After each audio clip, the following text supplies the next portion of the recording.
ప్రభునందు ప్రియమైనటువంటి దేవుని బిడ్డలారా, ఈ సమయంలో కొద్ది నిమిషాలు పరిశుద్ధ గ్రంథములో నుండి కొన్ని మాటలను మనం ధ్యానం చేసుకుందాం. కొద్ది నిమిషాలు మీ మనసులు, మీ ఆలోచనలు, మీ తలంపులంతా కూడా దేవుని వైపునకు మళ్లించినట్లుగైతే కొద్ది నిమిషాలు పరిశుద్ధ వాక్యాన్ని మనం ధ్యానం చేసుకుందాం.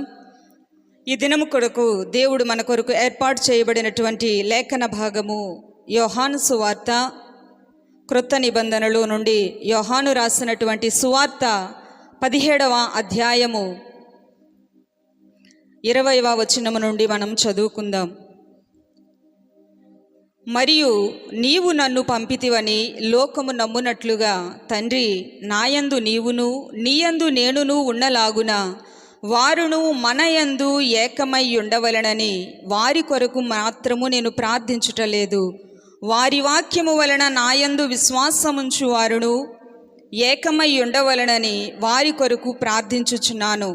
మనము ఏకమై ఉన్నలాగున వారును ఏకమై ఉండవలనని నీవు నాకు అనుగ్రహించిన మహిమను నేను వారికి ఇచ్చితిని. దేవునికి స్తోత్రము కలుగునుగాక.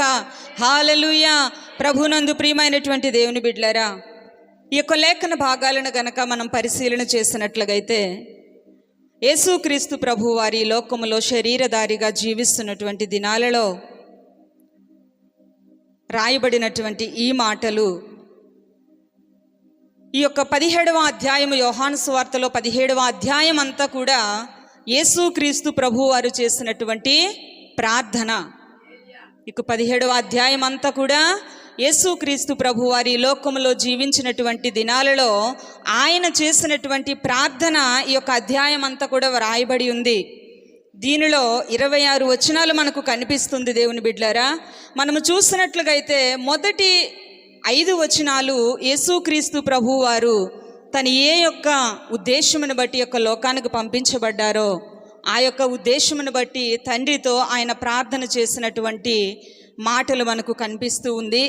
అదే రీతిగా 6వ వచనము నుండి 19 వచనాల వరకు కూడా యేసుక్రీస్తు ప్రభు వారు తన పరిచర్య దినాలలో తాను ఏర్పాటు చేసుకున్నటువంటి తన శిష్యులను గురించి ప్రార్థన చేసినటువంటి మాటలు 6వ వచనము నుండి 19వ వచనం వరకు మనకు కనిపిస్తుంది.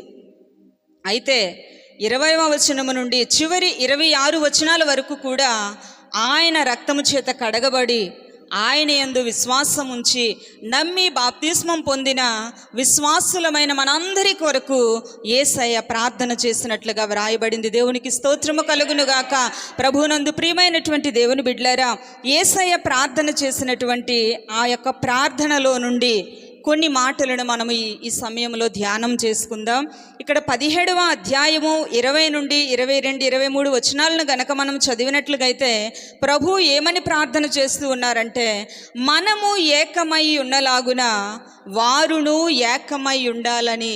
హల్లెలూయా, హల్లెలూయా.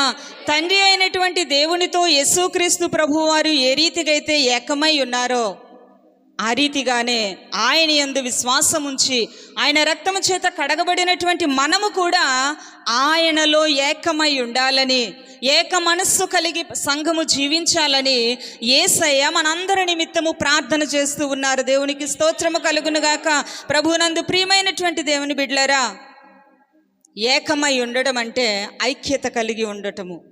ఏకమై ఉండటం అంటే ఐక్యత కలిగి కలిసికట్టుగా ఏక మనస్సుతో ఒకే మాట మీద ఆధారపడి జీవించటము, నడవటమును చూపిస్తూ ఉంది. ప్రభునందు ప్రియమైనటువంటి దేవుని బిడ్డలారా, తండ్రి అయినటువంటి దేవుడు అనాది కాలములో సృష్టి అంతటిని చేయటానికి వారు ఏకమై, తండ్రి కుమార పరిశుద్ధాత్మ ఏకమై వారి యొక్క ఒకే ఆలోచన చొప్పున సర్వ సృష్టిని వారు చేశారు.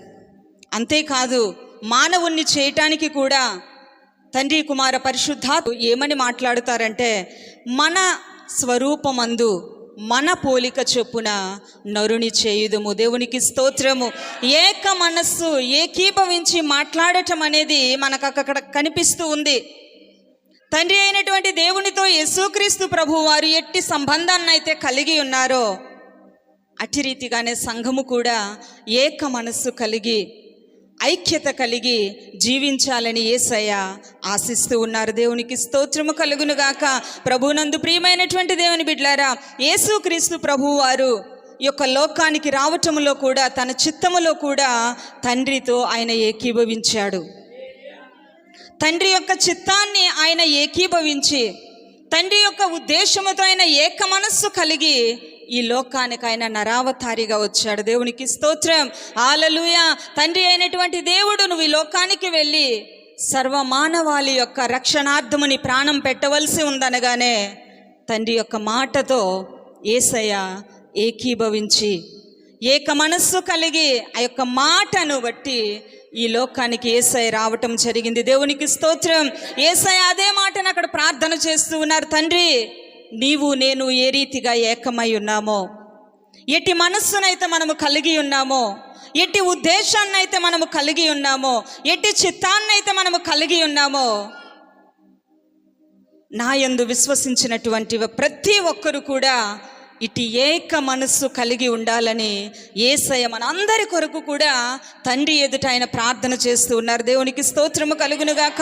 ఎందుకు ఈ రీతిగా ఆయన ప్రార్థన చేయవలసి వస్తూ ఉంది అంటే, నేటి సంఘాలలో ఐక్యత కరువైపోయింది. నేటి సంఘాల్లో ఏక మనస్సు కొదువైపోయింది. దేవుని బిడ్డలారా, మనం ఆలోచన చేస్తే అపోస్తలుడైనటువంటి పౌలు కూడా రోమా సంఘానికి వ్రాస్తూ రోమీలకు రాసిన పత్రిక 12వ అధ్యాయం 16వ వచనాన్ని మనం పరిశీలన చేస్తే, ఒకనితో ఒకడు మనస్సు కలిసి ఉండుడి.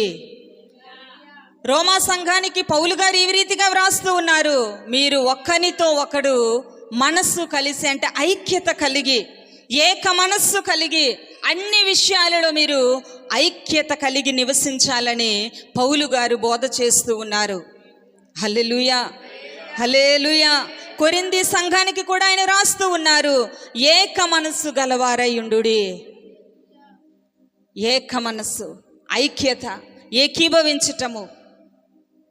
దేవుడు మన ఎడల ఆయన ఏ రీతిగా అయితే ఉన్నారో మనము కూడా ఒకరి ఎడల ఒకరము ఐక్యత కలిగి నివసించాలని ఆయన ఆశిస్తూ ఉన్నారు. దేవునికి స్తోత్రం, హల్లెలూయా. మొదటి పేతురు రాసినటువంటి పత్రిక 3వ అధ్యాయంలో కూడా పేతురు ఈ రీతిగా వ్రాస్తూ ఉన్నారు, తుదకు మీరందరూ ఏక మనస్కులై ఒకరి సుఖ దుఃఖముల యందు ఒకరు పాలు పొంది సహోదర ప్రేమ కలిగి ఉండుడి. హల్లెలూయా. యేసుక్రీస్తు ప్రభు వారి ప్రార్థనలో కూడా ఏక మనస్సును గురించి ప్రార్థన చేస్తూ ఉన్నారు. అపోస్తలుడైనటువంటి పౌలు గారు కూడా సంఘానికి వ్రాస్తూ మీరు ఏక మనస్సు కలిగిన వారే జీవించాలని చెప్తూ ఉన్నారు. అంతేకాదు, అపోస్తలుడైనటువంటి పేతురు గారు కూడా ఆ యొక్క సంఘాన్ని ఉద్దేశించి మాట్లాడుతూ మీరు ఒకరి ఎడల ఒకరు ఏక మనస్కులై ఒకరి సుఖ దుఃఖముల యందు ఒకరు పాలి పంపులు పొందుచు సహోదర ప్రేమ కలిగి ఉండుడి. దేవునికి స్తోత్రము కలుగునుగాక. ప్రభువునందు ప్రియమైనటువంటి దేవుని బిడ్డలారా, నేటి సంఘాలలో ఐక్యత లోపించింది. నేటి సంఘాలలో ఏక మనస్సు అనేది లోపించింది. సంఘాలలోనే కాదు, చాలా కుటుంబాలలో ఐక్యత లేనటువంటి పరిస్థితులు, ఏకీభవించలేనటువంటి మనస్తత్వాలతో కుటుంబాల్లో సమాధానము లేనటువంటి పరిస్థితి. భర్త మాటతో భార్య ఏకీభవించదు, భార్య మాటతో భర్త ఏకీభవించరు. తల్లిదండ్రుల యొక్క ఉద్దేశాలతో పిల్లలు ఏకీభవించలేనటువంటి పరిస్థితులు. లోకంలో ఉన్నటువంటి కుటుంబాల కొరకు దేవుడు మాట్లాడటం లేదు. ఆయనను ఎవరైతే అంగీకరించి ఆయన యందు ఎవరైతే నిలిచి ఉన్నారో వారిని ఉద్దేశించి, విశ్వాసులమైనటువంటి మనలను ఉద్దేశించి యేసయ్య ఈ మాటలను మాట్లాడుతూ ఉన్నారు. దేవునికి స్తోత్రము కలుగునుగాక. హల్లెలూయా. ప్రభువునందు ప్రియమైనటువంటి దేవుని బిడ్డలారా, ఎంతమంది ఏక మనస్సు కలిగిన వారిగా మనం నివసిస్తూ ఉన్నాం. ఎంతమంది గృహాల్లో ఒకే మాట మీద మనము నడిపింపబడుతూ ఉన్నాం. తల్లిదండ్రుల యొక్క మాట వేరు, పిల్లల యొక్క మాట వేరు, భర్త యొక్క ఆలోచన వేరు, భార్య యొక్క ఆలోచన వేరు. ఒకరి మాటలతో ఒకరికి పొందిక లేనటువంటి పరిస్థితులు కుటుంబ వ్యవస్థల్లో మనకు కనిపిస్తూ ఉంది. అందుకే యేసుక్రీస్తు ప్రభు వారు ప్రార్థన చేస్తూ ఉన్నారు, తండ్రి, నేను నీవు ఎలాగైతే ఏకమై ఉన్నామో వీరందరూ కూడా అట్టి రీతిగానే ఏకమై ఉండాలి. దేవునికి స్తోత్రము కలుగును గాక. హల్లెలూయా. ప్రభునందు ప్రియమైనటువంటి దేవుని బిడ్డలారా, ఏ విషయాల్లో నువ్వు ఏక మనస్సు కలిగి నివసిస్తూ ఉన్నావు? ఏ విషయాల్లో నువ్వు ఐక్యతను కనపరుస్తూ ఉన్నావు? చాలామందిని మనం గమనించినట్లుగా అయితే ఒకరికి అన్యాయము చేయటంలో ఏకీభవించేవారిగా కనిపిస్తూ ఉన్నారు. ఒకరిని దోచుకోవటంలో ఏకీభవిస్తూ ఉన్నారు. ఒకరి కుటుంబాన్ని పాడు చేయటంలో ఏకీభవిస్తూ ఉన్నారు. కానీ న్యాయబద్ధముగా మంచి చేయటానికి, మేలు చేయటానికి ఏకీభవించినటువంటి హృదయము లేనటువంటి పరిస్థితులు. ఒకరిని నాశనము చేయాలంటే ఏకీభవించి మాట్లాడుకుంటూ ఉన్నారు. ఇదిగో పలానా వ్యక్తిని మనం పాడు చేద్దాం, పలానా కుటుంబం ఐక్యతగా మనకు కనిపిస్తూ ఉంది, వారి సమాధానాన్ని ఎలాగైనా కూల్చివేద్దాం. అయితే దేవుని బిడ్డలారా, యేసుక్రీస్తు ప్రభు వారు సంఘాన్ని ఉద్దేశించి ఏం మాట్లాడుతున్నారో తెలుసా? మీరు ఏక మనస్సు కలిగి జీవించాలి. హల్లెలూయా, హల్లెలూయా. ప్రభువునందు ప్రియమైనటువంటి దేవుని బిడ్డలారా, ఏ విషయాల్లో సంఘము ఏక మనస్సు కలిగి ఉండాలి? ఏ విషయాల్లో సంఘము ఏక మనస్సు కలిగి ఉండాలని పరిశుద్ధ గ్రంథం సెలవిస్తూ ఉందంటే, ప్రార్థించటంలో మీరు ఏక మనస్సు కలిగి ఉండి. దేవునికి స్తోత్రము కలుగునుగాక. హల్లెలూయా. ప్రార్థన చేయటంలో సంఘమా మీరు ఏక మనస్సు కలిగి నివసిస్తూ ఉన్నారా? యేసుక్రీస్తు ప్రభు వారు ఆరోహణమై వెళ్ళిపోయిన తరువాత మేడ గదిలో ఇంచుమించుగా 120 మంది ఏక మనస్సుతో, హల్లెలూయా, ఏ మనస్సుతో? ఏక మనస్సుతో. ఇక్కడ కూర్చున్న మనందరము కూడా ఎవరి మనస్సులో ఏ ఆలోచన ఉందో ఎవరికి తెలియదు. దేవుణ్ణి ఆరాధించడానికైతే ఆయన మందిరానికి వస్తూ ఉన్నాం, ఆయన మందిరంలో కూర్చున్నాం. కానీ ఎవరి మనస్సులో ఉన్నటువంటి ఆలోచన ఏ రీతిగా ఉందో మనకు గ్రహించలేనటువంటి పరిస్థితి. అవును, ఒక రోజున పౌలు గారు కూర్చొని మేడ మీద విస్తారముగా ఆయన బోధిస్తూ ఉంటే ఒక యవనస్తుడు కిటికీ మీద కూర్చున్నాడు. అంటే ప్రార్థనలో కూర్చున్నాడు, ఆరాధనలో పాటలు పాడుతూ ఉన్నాడు, ప్రార్థన చేస్తూ ఉన్నాడు, వాక్యం వింటూ ఉన్నాడు. కానీ ప్రార్థనలో ఉన్న వారితో ఏకీభవించే స్వభావం లేనివాడిగా సెపరేట్గా కూర్చున్నాడు. ప్రార్థనకు వచ్చాడు, కానీ ప్రార్థనలో ఉన్న వారితో కలిసి ఏక మనస్సుతో ఆరాధించే అనుభవంలో లేడు. కాబట్టి మేడ మీద నుండి క్రింద పడి చనిపోయినటువంటి పరిస్థితి తన జీవితంలో చూస్తాడు. అవును దేవుని బిడ్డలారా, ఆరాధనలో కూర్చున్నటువంటి మనము ఏక మనస్సుతో ఆయనను ఆరాధించగలుగుతూ ఉన్నామా? నీ పూర్ణ హృదయముతో, నీ పూర్ణ మనస్సుతో నీ దేవుడైన యెహోవాను నువ్వు ప్రేమించాలి, ప్రార్థించాలి. దేవునికి స్తోత్రము కలుగును గాక. ప్రార్థించటంలో సంఘము ఏక మనస్సు కలిగి ఉండాలని యేసుక్రీస్తు ప్రభు వారు మాట్లాడుతూ ఉన్నారు. అవును, పేతురు యోహానులు వారు శృంగారం అనే దేవాలయము దగ్గర ఒక కుష్ఠవాణిని బాగు చేసిన తరువాత కొంతమంది పెద్దలు వారిద్దరిని కూడా బంధించి తీసుకువెళ్ళిపోవాలన్నటువంటి సమయంలో ప్రజలందరినీ చూసి వారు మరలా వారిద్దరిని విడిచిపెట్టేటప్పుడంట దేవుని విశ్వసించిన వారందరూ కూడా ఏక మనస్సుతో కేకలు వేసి ప్రార్థన చేశారు. హల్లెలూయా. దేవుని ఆరాధనకు వచ్చినప్పుడు, మందిరంలో కూర్చున్నటువంటి మనము నీ తోటి విశ్వాసి ప్రార్థన చేసేటప్పుడు, నీ సేవకుడు ప్రార్థన చేసేటప్పుడు ఆ ప్రార్థనలో ఏకీభవించే మనస్సు కలిగిన ఉన్నావా? ఎవరు ప్రార్థన చేస్తున్నారో మనకు తెలియదు, ఏం ప్రార్థన చేస్తున్నారో తెలియదు. చాలామంది ప్రార్థనలో పడుకున్నటువంటి వారు కూడా ఉన్నారు. ప్రార్థనలో ఇంటి దగ్గర విషయాలను ఆలోచించుకున్నటువంటి వారు ఉన్నారు. ప్రార్థనలో నువ్వు ఏకీభవించేటప్పుడు మేడగదిలో ఈ 120 మంది ఏకీభవించి ఏక మనస్సుతో ప్రార్థన చేసేటప్పుడు బలమైనటువంటి అభిషేకాన్ని వారు పొందుకున్నారు, బలమైనటువంటి శక్తితో వారు నింపబడ్డారు. దేవుని బిడ్డలారా, సంఘమా, ఈ యొక్క రాత్రికాల సమయంలో దేవుని పరిశుద్ధాత్మ వాక్యము మనతో మాట్లాడుతూ ఉంది. సంఘముగా మనము ఏక మనస్సు కలిగి ప్రార్థించటంలో ఏక మనస్సు కలిగి మనం ఉండాలి. మందిరములో ఎన్నో ప్రార్థన సహవాసాలు జరుగుతూ ఉన్నాయి. నువ్వు దాంట్లో ఏకీభవించగలుగుతూ ఉన్నావా? సేవకులు ప్రార్థన కొరకు ప్రకటించేటప్పుడు దానిలో నువ్వు ఏకీభవించినటువంటి స్థితిలో ఉన్నావా? ప్రతి ఉదయకాలం ప్రార్థన జరుగుతూ ఉంది, విజ్ఞాపన ప్రార్థన. ప్రతి మంగళవారం గొలుసు ప్రార్థన జరుగుతూ ఉంది, శుక్రవారం ఉపవాస ప్రార్థన జరుగుతూ ఉంది. ఎంతమంది దానిలో ఏకీభవించే మనసు కలిగిన వారిగా ఉన్నారు? కానీ దేవుని యొద్ద నుండి అద్భుతాలను ఆశించటానికి, దేవుని యొద్ద నుండి మేళ్లను పొందుకోవటానికే కేవలం మనం ఆశపడే వారిగా ఉంటూ ఉన్నాం. కానీ ప్రార్థనలో ఏకీభవించే అనుభవాన్ని నువ్వు కలిగి ఉండాలి. దేవునికి స్తోత్రము కలుగునుగాక. హల్లెలూయా. ప్రభువునందు ప్రియమైనటువంటి దేవుని బిడ్డలారా, మనం ఏ విషయాల్లో ఏకీభవించే వారిగా ఉంటూ ఉన్నామో, ఆధ్యాత్మికమైనటువంటి విషయాల్లో నువ్వు ఏకీభవించే వ్యక్తిగా ఉన్నావా? లోకానుసారమైనటువంటి పనికి రానటువంటి విషయాలలో, నీ ఆత్మీయ జీవితాన్ని చెడగొట్టినటువంటి విషయాల్లో నువ్వు ఏకీభవిస్తూ ఉన్నావేమో. ఇదిగో దేవుని ఆత్మ నీతో మాట్లాడుతూ ఉంది. నువ్వు ప్రార్థనలో ఏకీభవించే వ్యక్తిగా ఉండాలి. దేవునికి స్తోత్రము కలుగునుగాక. ఏకీభవించటం అంటే సంఘ ప్రార్థనల్లో నువ్వు పాలి పంపులు పొందాలి. హల్లెలూయా, హల్లెలూయా. ప్రభువునందు ప్రియమైనటువంటి దేవుని బిడ్డలారా, ఏ విషయాల్లో మనం ఏకీభవించి ఆలోచన చేస్తూ ఉన్నాం? మనం ఆలోచన చేస్తే యేసుక్రీస్తు ప్రభు వారు అందుకే మన నిమిత్తం ఏక మనస్సు కలిగి వీరు జీవించాలని ఆయన ప్రార్థన చేస్తూ ఉన్నాడు. హల్లెలూయా, హల్లెలూయా. ప్రభునందు ప్రియమైనటువంటి దేవుని బిడ్డలారా, మనం ఆలోచన చేసినట్లుగైతే సంఘము మందిరానికి వెళ్ళే విషయంలో ఏక మనస్సు కలిగి జీవించాలి. హల్లెలూయా. ప్రార్థించే విషయంలో సంఘము ఏక మనస్సు కలిగి ఉండాలి. రెండవదిగా దేవుని మందిరానికి వెళ్ళే విషయంలో సంఘం ఎలా ఉండాలంట? ఏక మనస్సు, ఐక్యత కలిగి ఉండాలి. నీ మందిరములో జరిగినటువంటి ఆరాధన కార్యక్రమాలలో నువ్వు పాలిపంపులు పొందే విషయంలో నువ్వు ఐక్యత కలిగి ఏక మనస్సు, ఏకీభవించే హృదయాన్ని నువ్వు కలిగి ఉండాలి.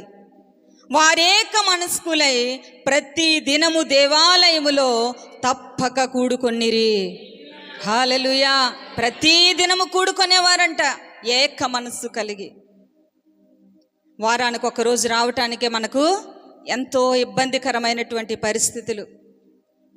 కానీ ప్రతి దినము వారు ఏక మనస్సు కలిగి, హల్లెలూయా, ఏక మనస్సు కలిగి వారు దేవాలయములో తప్పక కూడుకునేవారంట. దేవునికి స్తోత్రము కలుగునుగాక. ప్రభువునందు ప్రియమైనటువంటి దేవుని బిడ్డలారా, కొన్ని కూడికలకు మనము కుటుంబంలో ఒకరు వస్తే ఒకరు ఆగిపోతాం. భార్య వస్తే భర్త రారు, భర్త వస్తే భార్య రారు, భార్యాభర్తలు వస్తే పిల్లలు రానటువంటి పరిస్థితులు. కానీ వీరు తప్పకుండా ప్రతి దినము కూడా దేవాలయములో వారు కూడుకునేవారంట. దేవునికి స్తోత్రము కలిగినుగాక. ప్రభువునందు ప్రియమైనటువంటి దేవుని బిడ్డలారా, మన యొక్క ఆత్మీయమైనటువంటి విషయాలను అభివృద్ధి చేసుకోవటానికి మనం మందిరానికి ఏక మనస్సు కలిగి రావటానికి కుటుంబ సమేతముగా మనం ఇష్టం లేని పరిస్థితుల్లో ఉంటాం. కానీ షాపింగ్లకు వెళ్ళేటప్పుడు, షికార్లకు వెళ్ళేటప్పుడు కుటుంబ సమేతముగా ఎలా వెళ్తాం? షాపింగ్లకు వెళ్ళేటప్పుడు ఒక్కొక్కరం వెళ్తామా?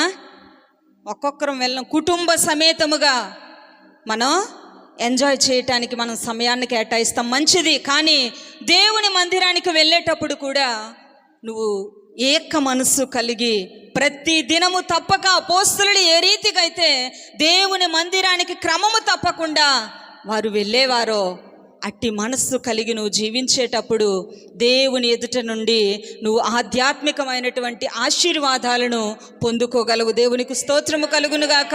ప్రభువునందు ప్రియమైనటువంటి దేవుని బిడ్డలారా, ఒకరోజు యేసుక్రీస్తు ప్రభువు వారు ఆయన బోధిస్తూ ఒక ఉపమానాన్ని ఆయన చెప్పారు. ఇదిగో, ఒక రాజు ఒక విందుకు కొంతమందిని ఆహ్వానించేటప్పుడు వారేం చెప్పారంట? నెపములు చెప్పారంట. ఇదిగో, నా కుమారుని యొక్క పెండ్లి జరుగుతూ ఉంది, మీరందరూ కూడా విందుకు రావాలని ఆ యొక్క రాజుగారు కొంతమందిని పంపించి తీసుకొని రండి అని చెప్పేటప్పుడు లూకాసు వార్తలో వ్రాయబడి ఉంది, 14వ అధ్యాయము చూడండి. లూకాసు వార్త 14వ అధ్యాయము 18వ వచనం మనం చూసినట్లుగైతే 17వ వచనాన్ని చూద్దాం. ఆయన అతనితో ఇట్లనెను, ఒక మనుష్యుడు గొప్ప విందు చేయించి అనేకులను పిలిచెను. విందు కాలమందు అతడు, ఇప్పుడు సిద్ధమై ఉన్నది, రండని పిలువబడిన వారితో చెప్పుటకు తన దాసులను పంపెను. అయితే వారందరూ ఏక మనస్సుతో నెపములు చెప్పసాగిరి. రాజుగారు ఇన్విటేషన్ పంపిస్తే పిలువబడిన వారందరూ ఏం చెప్తున్నారంట? ఏక మనస్సుతో నెపములు, సాకులు చెప్తూ ఉన్నారు విందుకు రావటానికి. ఒకడు అంటున్నాడు, అయ్యా నేను ఎడ్లు కొన్నాను, దాన్ని పరీక్షించటానికి వెళ్ళాలి. కొనక ముందు పరీక్షిస్తారా, కొన్న తర్వాత పరీక్షిస్తారా?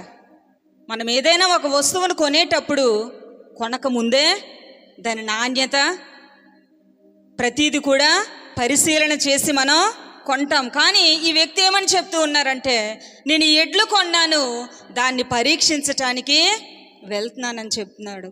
ఇంకో వ్యక్తి అంటున్నాడు, అయ్యా నేను పొలము కొన్నాను, ఆ పొలమును చూడడానికి నేను వెళ్ళాలి. అది అక్కడే ఉంటుంది, ఎక్కడికి వెళ్ళదు పొలం. కానీ సాకులు చెప్పటానికి ఒక ఆయన అంటున్నారు, అయ్యా నేను పెళ్లి చేసుకున్నాను, నేను రాలేను. ఎక్కడికి వెళ్ళటానికి? విందులో పాలి పంపులు పొందటానికి. ఇదిగో మనము కూడా ఒక విందులో పాలి పంపులు పొందబోతూ ఉన్నాం.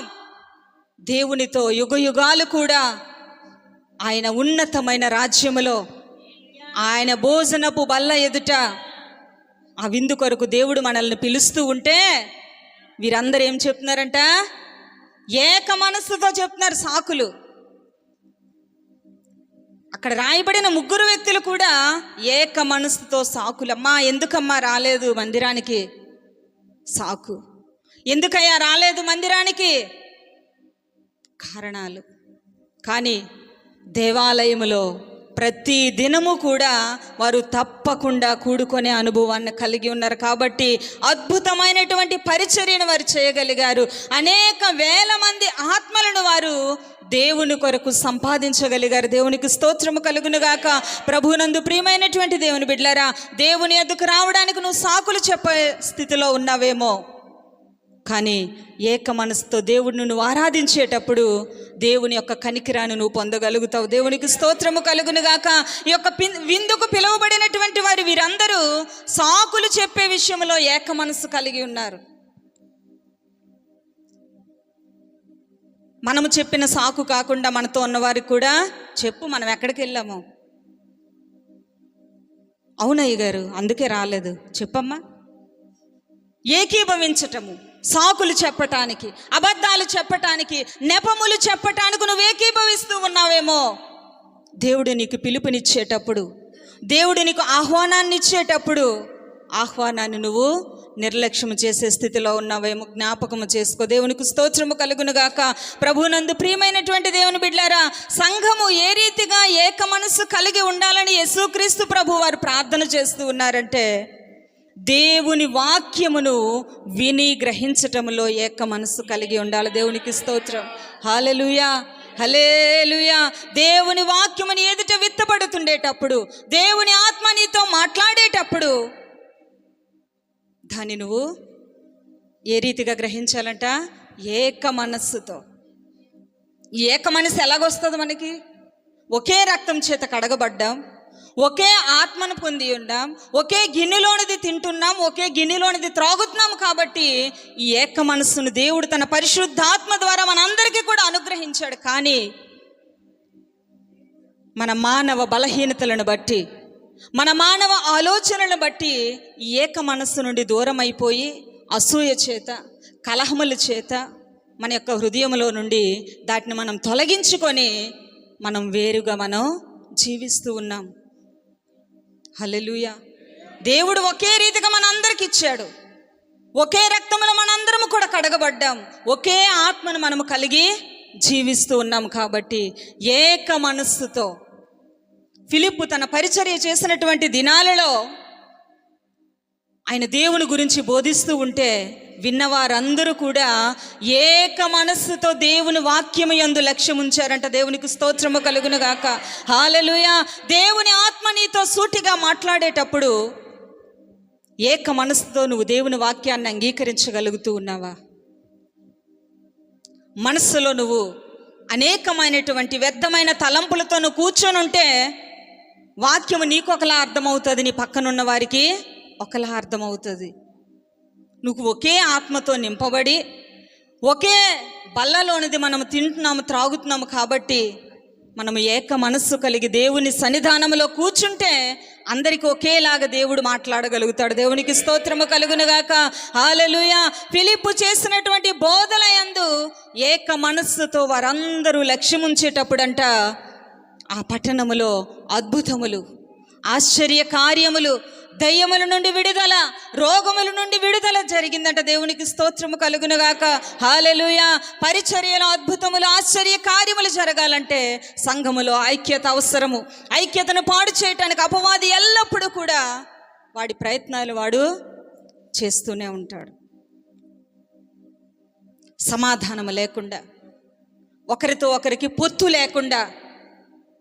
ఎందుకంటే సంఘము ఏకమనస్సుతో ప్రార్థన చేసేటప్పుడు అగ్ని దిగి వచ్చింది కాబట్టి మనలో ఐక్యతను పాడు చేస్తే ఈ అగ్ని దిగి రాకుండా, సమాధానము లేకుండా, దేవుని పరిచర్యను ఆటంకపరచటానికి, దేవుని కార్యాలు జరగనివ్వకుండా చేయటానికి సాతానుడు ఎల్లప్పుడూ కూడా వాడి ప్రణాళిక చేస్తూనే ఉంటూ ఉన్నాడు. కానీ బలహీనులైనటువంటి వారు వాడి యొక్క ఉరిలో పడి, వాడి యొక్క తలంపులలో పడి ఏక మనస్సును కోల్పోయి, సమాధానమును కోల్పోయి, తోటి విశ్వాసులతో ఐక్యత లేని వారిగా. ఐక్యత ఎక్కడుంటుందో అక్కడ ఆశీర్వాదం ఉంటుందని దేవుడు చెప్పాడు. హల్లెలూయా. మనం ఆశీర్వదించబడకపోవటానికి ఇది కూడా ఒక కారణమై ఉంది. ఏది? ఐక్యత లేకపోవటము, సహవాసములో ఏక మనస్సు లేకపోవటము. నువ్వు ఆశీర్వదించబడకపోవటానికి కూడా ఇది బలమైన కారణముగా ఉంది. దేవుని బిడ్డలారా, మందిరానికి వచ్చేటప్పుడు నీ తోటి విశ్వాసులతో, నీ సంఘ సేవకులతో నువ్వు ఐక్యత కలిగే వ్యక్తిగా జీవించాలి. ఐక్యత కలిగి నువ్వు నివసించేటప్పుడు ఆశీర్వాదము అక్కడ ఉంటుందంట. దేవునికి స్తోత్రం. శాశ్వత జీవం అక్కడ ఉంటుందని దేవుని వాక్యం సెలవిస్తూ ఉంది.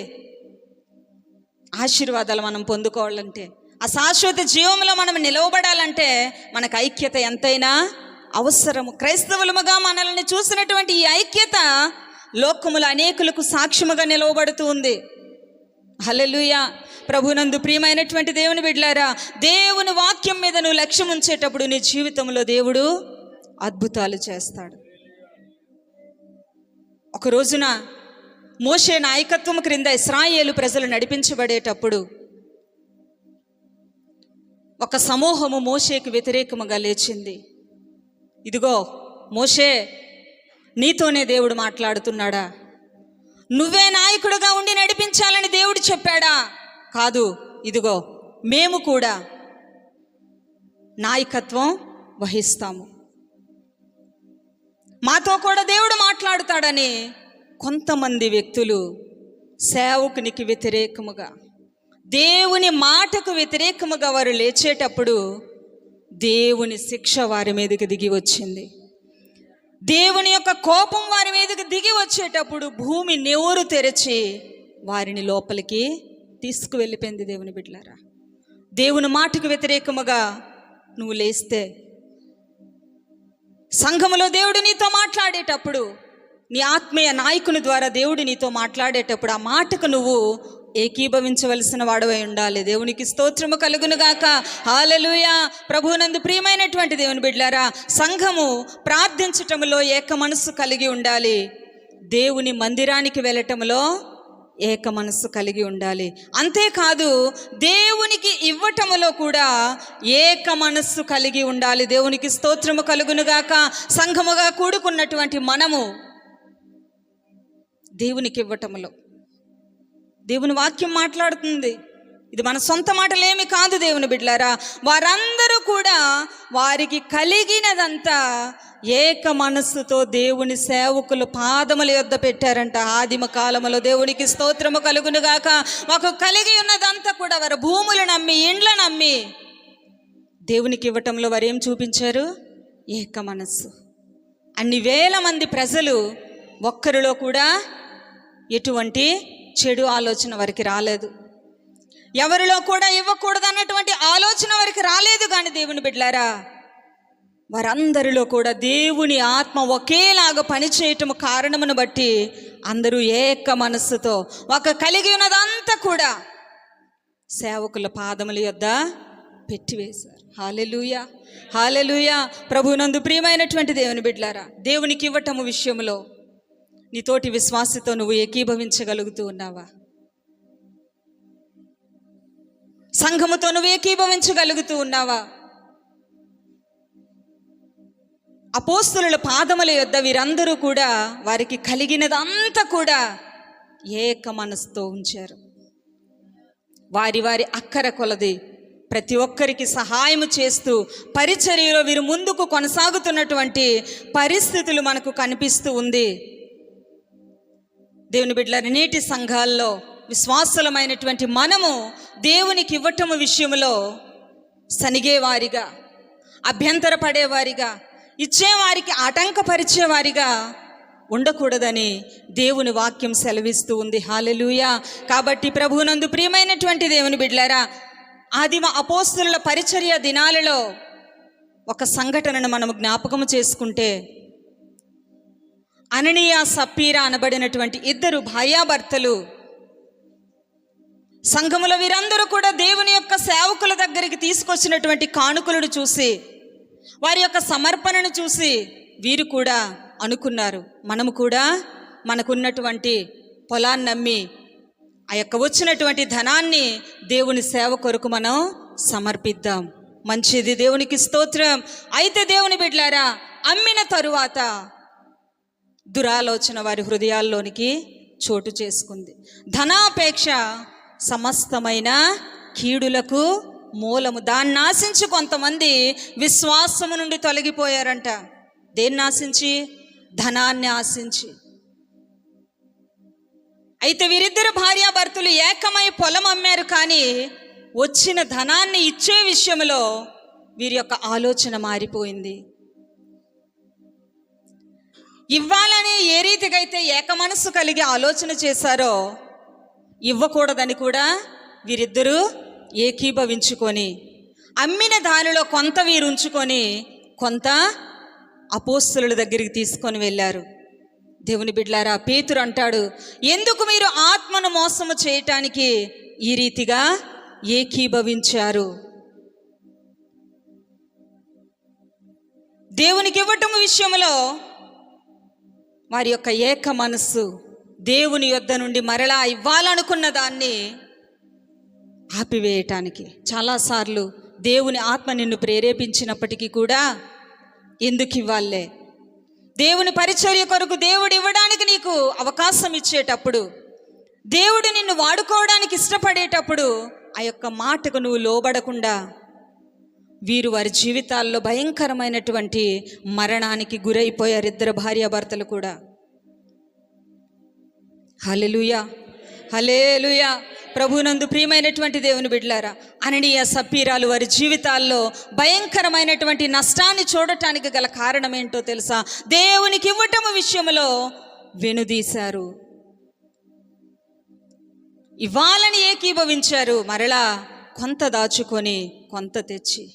చూడండి, అక్కడ మనకు కనిపిస్తుంది అపోస్తలుల కార్యములలో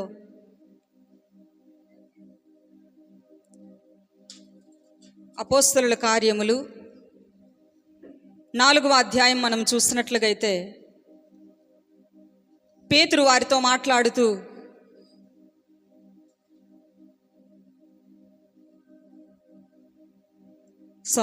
అపోస్తలుల కార్యములు 5వ అధ్యాయములో ఈ మాటలు మనకు కనిపిస్తూ ఉంది. కడమ వారిలో అప్పుడు పేతురు, మీరు ఈ భూమిని ఇంతకే అమ్మితిరా నాతో చెప్పమని ఆమెను అడిగాను. అందుకు ఆమె, అవును, ఇంతకే అని చెప్పాను. అందుకు పేతురు, ప్రభు యొక్క ఆత్మను శోధించుటకు మీరెందుకు ఏకీభవించితిరి? దేవుని ఆత్మను శోధించటానికి వీరు ఏకీభవించారంట. ప్రభునందు ప్రియమైనటువంటి దేవుని బిడ్డలారా, దేవునికి ఇవ్వటములో ఏక మనస్సు కలిగి ఉండాలని దేవుని వాక్యం మనకు సెలవిస్తూ ఉంటే, ఆదిమ అపోస్తలుల కాలంలో వారందరూ కూడా వారికి కలిగినటువంటి చరస్థిర ఆస్తులను తెచ్చి అపోస్తలుల పాదముల యొద్ద పెట్టినటువంటి ఆ తొలి దినాలలో అననీయ సప్పీరాలు ఆత్మను మోసము చేయటములో వారు ఏకీభవించిన వారుగా కనిపిస్తూ ఉన్నారు. ప్రభునందు ప్రియమైనటువంటి దేవుని బిడ్డలారా, ఈ యొక్క రాత్రికాల సమయంలో మనం ఆలోచన చేస్తే, సంఘముగా మనము దేవునికి ఇచ్చే విషయంలో ఏం చేయాలంట? ఏక మనస్సు కలిగి. హల్లెలూయా, హల్లెలూయా. ప్రభునందు ప్రియమైనటువంటి దేవుని బిడ్డలారా, అంత మాత్రమే కాదు కానీ సంఘము సువార్త ప్రకటించటములో ఏక మనస్సు కలిగి ఉండాలి. హల్లెలూయా, హల్లెలూయా. సంఘము సువార్త ప్రకటించే విషయంలో ఏక మనస్సు కలిగి, ఒకే ఆలోచన కలిగి ఐక్యతను కనుపరిచేటప్పుడు దేవుడు నశించిపోతున్నటువంటి అనేక ఆత్మలను కదిలించటంలో తన ఆత్మ కార్యాన్ని జరిగిస్తాడు. దేవునికి స్తోత్రము కలుగును గాక. హల్లెలూయా. ప్రభునందు ప్రియమైనటువంటి దేవుని బిడ్డలారా, తండ్రి అయినటువంటి దేవుడు కుమారుడైనటువంటి ప్రభువును ఈ లోకాన్ని రక్షించటానికి, సర్వమానవాళిని పాపము నుండి విడిపించటానికి ఆయన ఒక ఉద్దేశాన్ని చెప్పేటప్పుడు ఆ ఉద్దేశముతో ఏకీభవించి యేసయ్య ఈ లోకానికి వచ్చాడు. సర్వమానవాళిని రక్షించటానికి యేసయ్య ఈ లోకానికి రావటం జరిగింది. దేవుని బిడ్డలారా, సంఘము ఏక మనస్సుతో సువార్తను మనం ప్రకటించేటప్పుడు దేవుడు అద్భుతాన్ని జరిగించగలడు. దేవునికి స్తోత్రము కలుగును గాక. హల్లెలూయా. సువార్త విషయంలో నువ్వు ఏకీభవించగలుగుతూ ఉన్నావా? సభలకు వెళ్ళాలంటే, కూడికలకు రావాలంటే, ఉపవాస ప్రార్థనలకు రావాలంటే ఏకీభవించే వ్యక్తిగా నువ్వు ఉంటూ ఉన్నావా? లేక ఏకీభవించిన వారిని ఆటంకపరిచేవారు? యేసుక్రీస్తు ప్రభు వారిని చంపటానికి కొంతమంది పెద్దలు ఏకీభవించి ఆలోచన చేస్తూ ఉన్నారంట. ఎందుకు? ఆయన బోధలు చేస్తూ అనేకులను ఆయన రాజ్యము కొరకు ఆయన సిద్ధపరిచినటువంటి పనిలో ఆయన నిమగ్నమై ఉన్నటువంటి ఆ దినాలలో కొంతమంది పెద్దలు, ప్రధాన యాజకులు కూడుకొని యేసయ్యని ఎలా చంపాలి, దేని కొరకు కూడుకున్నారంట? వారందరూ కూడా ఏకీభవించారంట, యేసయ్యను ఎలా చంపాలి. దేవుని బిడ్డలారా, నేడు కూడా సువార్తలను ఆటంకపరచటానికి అనేక మంది ఏకీభవిస్తూ ఉన్నారు. సువార్తలు జరగకుండా చేయాలని, సేవకులు లేకుండా చేయాలని, దేవుని రాజ్య వ్యాప్తి జరగకుండా ఆపాలని అనేకులు ఏకీభవించి ఆలోచనలు చేస్తున్నప్పటికీ కూడా దేవుడు తన పనిని ఏ రోజు కూడా ఆటంకము లేకుండా జరిగించగలుగుతున్నాడు. హల్లెలూయా.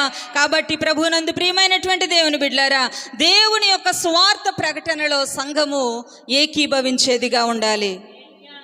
సంఘముతో నువ్వు ఏకీభవించి దేవుని సువార్త పనిలో కొనసాగగలుగుతూ ఉన్నావా? ఆయన పరిచర్యను చేయటానికి నువ్వు ఏక మనస్సు కలిగి నువ్వు నడిచేటప్పుడు దేవుని కార్యాలు, సంఘములో ఆశ్చర్య కార్యాలు, అద్భుత కార్యాలు ఆయన జరిగించగలడు. దేవునికి స్తోత్రము కలుగును గాక. ప్రభునందు ప్రియమైనటువంటి దేవుని బిడ్డలారా, ఈ రాత్రికాల సమయంలో యేసుక్రీస్తు ప్రభువు వారు ఏ రీతిగైతే సువార్త ప్రకటనలో తండ్రి యొక్క చిత్తముతో ఏకీభవించి ఆయన ఈ లోకానికి వచ్చాడో, సంఘము యొక్క ఉద్దేశముతో, సంఘము యొక్క ఉద్దేశం ఏంటి? సువార్తను ప్రకటించాలి. నశించిపోతున్నటువంటి ఆత్మలు రక్షించబడాలి. నరకానికి వెళ్తున్నటువంటి ఆత్మలు పరలోక రాజ్యములోనికి నడిపించబడాలి. ఆ యొక్క ఉద్దేశముతో నువ్వు ఏకీభవించగలిగితే అనేక ఆత్మలను మనము దేవుని కొరకు సంపాదించగలం. దేవునికి స్తోత్రము కలుగును గాక. హల్లెలూయా. ప్రభునందు ప్రియమైనటువంటి దేవుని బిడ్డలారా, పరిచర్యలో కూడా మనం ఏక మనస్సు కలిగిన వారిగా ఉండాలి. పరిచర్యలు ఎలా ఉండాలంట? ఏక మనస్సు. ఇదిగో అపోస్తలుడైనటువంటి పౌలు గారు ఫిలిప్పీ సంఘానికి వ్రాస్తూ 4వ అధ్యాయం 2-3 వచనాలను గనక మనం చదువుకున్నట్లుగైతే, ఫిలిప్పీలకు రాసినటువంటి అపోస్తలుడైనటువంటి పౌలు ఫిలిప్పీ సంఘానికి వ్రాస్తూ ఈ రీతిగా మాట్లాడుతూ ఉన్నాడు. ప్రభువునందు ఏక మనస్సు గలవారై యుండుడని యువోదియ సుంటికేను బతిమాలు కొనుచున్నాను. ఇక్కడ 2 స్త్రీలు మనకు కనిపిస్తూ ఉన్నారు. యువోదియ, సుంటుకే వారిద్దరి పేర్లు. వారికి పౌలు గారు వ్రాస్తూ ఏమంటున్నారో తెలుసా? ఏక మనస్సు గలవారై మీరు ఉండాలని మీకు నేను బ్రతిమలాడుకొనుచున్నాను. ఎందుకు? అవును, నిజమైన సహకారి ఆ స్త్రీలు క్లెమెంతుతోనూ నా ఇతర సహకారులతోనూ సువార్త పనిలో నాతో కూడా ప్రయాసపడిన వారు. వీరు ఎలా ఉన్నారంట? పరిచర్యలో ప్రయాసపడిన వారిగా ఉన్నారు, సువార్త పనిలో ప్రయాసపడిన వారిగా ఉన్నారు, సేవలో సహకారులుగా ఉన్నారు. అంతేకాదంట, వారి పేర్లు జీవగ్రంథమందు వ్రాయబడిందంట. దేవునికి స్తోత్రము కలుగునుగాక. ఈ యొక్క యువోదయ సుంటికేలి యొక్క పరిచర్యను గురించి పౌలు మాట్లాడుతున్నారు. వారు బహుగా ప్రయాసపడి పరిచర్యలో కొనసాగుతూ ఉన్నారు. జీవగ్రంథంలో వారి పేర్లను వ్రాయించుకున్నారు. కానీ వారిలో ఏమి లోపించింది? ఏమి లోపించింది చెప్పాలి. ఏక మనస్సు కలిగి మీరుండాలని మీకు నేను బ్రతిమలాడుకుంటున్నాను. చాలాసార్లు దేవుని మందిరములో, దేవుని పనిలో, దేవుని సువార్త సేవలో మనము కొనసాగుతున్నప్పటికీ కూడా ఏకీభవించే మనస్సు మనలో లోపించినటువంటి పరిస్థితులు మనకు కనిపిస్తూ ఉంటుంది. అందుకనే పౌలు గారు ఈ రీతిగా వ్రాస్తూ ఉన్నారు. వారిద్దరు పరిచారకులు, సువార్త పనిలో పౌలు గారితో పాటు కూడా ప్రయాసపడినటువంటి వారు, సహకారులుగా ఉన్నటువంటి వారు. కానీ వారిలో ఏక మనస్సు లోపించింది.